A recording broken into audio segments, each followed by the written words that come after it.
Great, thanks everyone for coming. The talk that I'll be giving today is an excerpt from my master's thesis, which I'm currently revising, and so there's a lot of material which I can't cover in 15 minutes, but I hope we can get to some of the details during the Q&A. Many of you, or some of you in the room, may have already heard of or dealt with the global land grab as part of your work, but to those people who have not been aware of this, let me start with a brief introduction. So in the wake of the food and fuel crisis of the 2007 and 8, scholars and activists and popular press have documented a significant increase in large-scale land acquisitions. Referred to by some as a global land grab, a wide range of investors from sovereign wealth funds to private investors to national governments have rushed to acquire land for the purposes of producing and securing access to agricultural commodities. While land acquisitions and the associated population displacements have been central to the historical development of capitalism, the extent of the global land grab or the new enclosures of the early 21st century has been astonishing. It is estimated that over 80 million hectares have changed hands within the last decade, over two-thirds of which are located in sub-Saharan Africa. And Tanzania, where my research is focused, is reported to be one of the top African countries targeted by foreign investors. In Tanzania, the land rush has not only been accelerated by the convergence of global crises, but also by the state's committed push to bring about a green revolution, or its commitment to transform, quote, agriculture into a modernized, commercial, highly productive and profitable sector. And this is a quote from the National Agricultural Policy of last year. At the peak of the food crisis in 2008, the Tanzanian government launched its national strategy for agriculture-led growth called Kilimo Kwanza, which translates as agriculture first. And the following year, it pledged, along with other African Union member states, to allocate at least 10% of the national budget to agriculture as part of the Comprehensive Africa Agricultural Development Program, also known as a CAADP. But despite the initial enthusiasm around Kilimo Kwanza and CAADP, the Tanzanian state has constantly failed to meet its commitments and to mobilize sufficient funds for the agricultural sector. And this has worsened in the wake of the financial crisis with dwindling aid and budget deficits. With persistent budget deficits amounting to over $500 million as of last year, the Tanzanian state is increasingly turning to private investments in agriculture and what are popularly called public-private partnerships, PPPs, in large-scale agro-industries. This trend is epitomized by various PPP initiatives at the national, regional, and global levels, as exemplified by the Southern Agricultural Growth Corridor of Tanzania, the SAGCOT, Grow Africa, and the New Alliance for Food Security and Nutrition. The Tanzanian state is currently in the process of institutionalizing a standard framework for PPPs in which the state offers land as in-kind capital to foreign investors or corporations for as long as 99 years in exchange for technical expertise and a certain ownership share in this investment. While this policy is yet to be drafted, the Tanzanian state is piloting this policy regardless, but through a PPP with a Swedish company called Eco Energy in the coast region of Tanzania, and this is for industrial production and processing of sugarcane. For the proponents of land grabbing throughout history, whether it's the imperialists, the state, the corporation, investors, and the combinations thereof, land is often considered primarily as a commodity and a factor of production. However, in order to understand what land grabbing amounts to for rural women and men who are inhabiting, occupying, and subsisting on the land, we need to understand or rethink what land is and how it is valued. I argue that for rural women and men, land is not simply a means of production, but a broader side and source of social reproduction. And social reproduction is a concept I engage in depth in my paper, but it is a concept that is used widely by feminist scholars across the disciplines. Sociologists Laszlo and Brenner define it as the activities and attitudes, behaviors and emotions, responsibilities and relationships that are directly involved in the maintenance of life on a daily and intergenerational basis. And to simplify this, Picchio suggests that it is something that allows people to feel like human beings in a system that constantly treats them like commodities. And social reproduction can happen at multiple levels: the household, the market, the state, and can take form in various social formation. But for the purposes of my paper, I focus on the level of the household, especially in agrarian societies that are currently undergoing capitalist transitions. And in my paper, I define social reproduction as an amalgamation of diverse set of labor processes, which can be both paid and unpaid, can be material, immaterial, individual, or communal, which are necessary for the sustenance and resilience of human life. And social reproduction for agrarian households often entail intricate mixing of land and labor in diverse forms.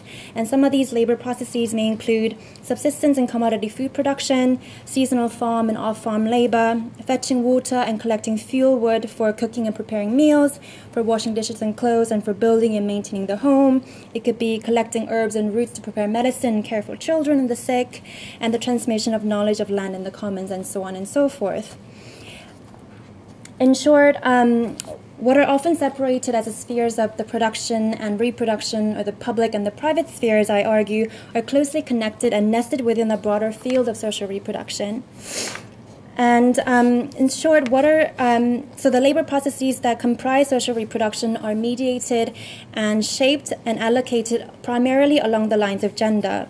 And as feminist scholars often argue, the ideological construction of gender, that is, what it means to be woman and men, female and male, masculine and feminine in certain societies, is most saliently produced and reproduced at the household level intergenerationally. And in summary, social reproduction, as I've defined it, is intentionally broad, yet analytically important, as it lends the following two insights from my analysis of the global land grab. First, it allows me to see that land has a rich and diverse array of uses and values that give meaning to life for rural households, and that is land as being more than just means of production. And secondly, it allows me to see that gender is a constitutive element of defining and mediating people's relationships to and experiences on the land.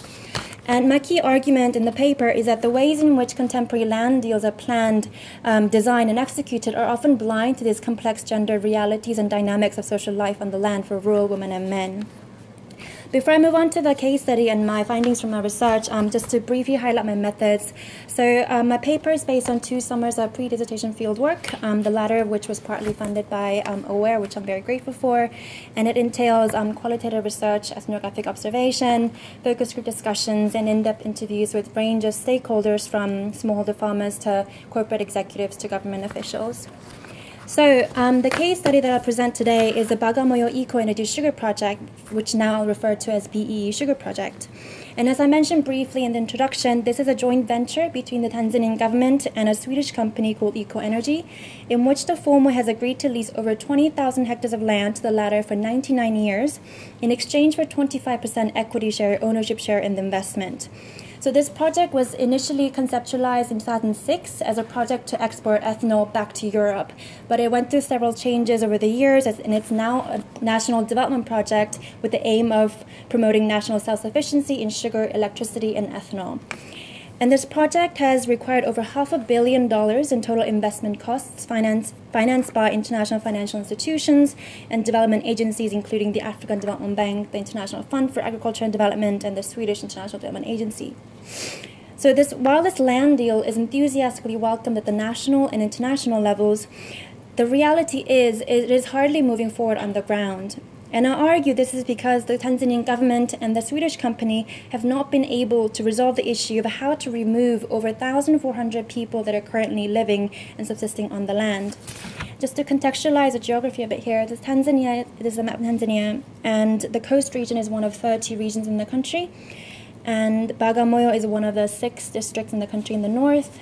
And here's a blown-up map of the district, and to the right is a map of the sugarcane project area. My research was conducted in the communities within and towards the north of the site. So, as an IFI-funded development project, the Tanzanian government and Eco-Energy are required to follow what is known as the international best practice on involuntary resettlement, in addition to complying with national laws. The international guidelines refer to those set up by the IFIs, including the World Bank's operational policies on involuntary resettlement, and the International Finance Corporation's performance standards on involuntary resettlement, and the involuntary resettlement policy of African Development Bank. And in Tanzania, there are no direct laws or policies on involuntary resettlement except for legal requirements for paying compensation for those displaced people, and this is stated in the Constitution and the various land laws. There are several assumptions shared by the international guidelines in the Tanzanian national law, and I will highlight just one for today for the sake of time. Both Tanzanian law and international guidelines assume that displacement and dispossession are justified if all known costs can be measured and compensated for. Tanzanian law states that replacement land should be of, quote, comparable quality, extent, and productive potential to the land lost. The IFIs recommend that it should be of, quote, equal productive value, end quote. In terms of crops, it is considered international best practice to value them according to, quote, earning capacity, end quote. So the measurement of lost land and livelihoods on the land is directly based on the criteria of productivity and profitability from the land. And in 2011, the Swedish company EcoEnergy hired a consultancy firm to design the Resettlement Action Plan, the so-called RAP, in compliance with international best practice. As part of the RAP, a census, also known as a People and Property Count, the PPC, was conducted to determine the total number of people that are inhabiting on the land who are eligible for compensation and to value the land and unexhausted improvements on the land. The PPC was conducted in teams consisting of various experts, including government land valuers, surveyors, and resettlement consultants. And in the context of the BEU sugar project, only cash crops, such as fruit and nut trees, such as banana, mango, cashews, and papaya, were considered worthy of compensation, because it was assumed that subsistence food crops have no exchange value and that they would be harvested, consumed, or stored before relocation. Moreover, the PPC was conducted under the assumption that there would be, quote, a seamless transition for the next planting season on the replacement land, end quote. However, decades of research on forced migration tell us precisely that there is hardly ever any seamless transition after involuntary resettlement. And this is because people often tend to get compensated with smaller plots of land with poor quality soil, and it also takes time for people to get accustomed to and experimenting on farming on new land. But more importantly, it is because people lose access to common resources which are indispensable, particularly for women, for ensuring food security and overall well-being of their families and communities. In short, for ensuring the continuity of social reproduction. My in-depth interview with the people living in the BE project site revealed a wide variety of common resources, particularly indigenous tree species on which they depend for social reproduction. In addition to the materiality as sources of food, fuel, fiber, medicine, and building material, some of these resources carry symbolic and gendered meanings. For instance, umkole, a tree that bears small edible fruit and has very pliant branches, symbolizes female fertility for the Zaramo. And the Zaramo are the original peoples of the Swahili coast. In Zaramo mythology, female elephants are believed to hide in the umkole woods during menstruation and gestation by closing the area by tying the pliant branches together. And this season coincides with a time when the fruits of the tree turns color from white to greenish red to black. While the elephants and the whole mythology is not always directly part of the daily lives of the Zaramo people, the symbolism of Mkole is very much present in the initiation rites of womanhood for pubertal girls. And it's just a picture of the Mkole tree. This is the fruit. It's when it's just turned green. So, as Paul James notes, by living longer than a single human lifetime, Mkole tree literally binds generations together as one site of repeated ritual practices. It is a site of stories about origins of life. It gives its name to the process of connecting lives.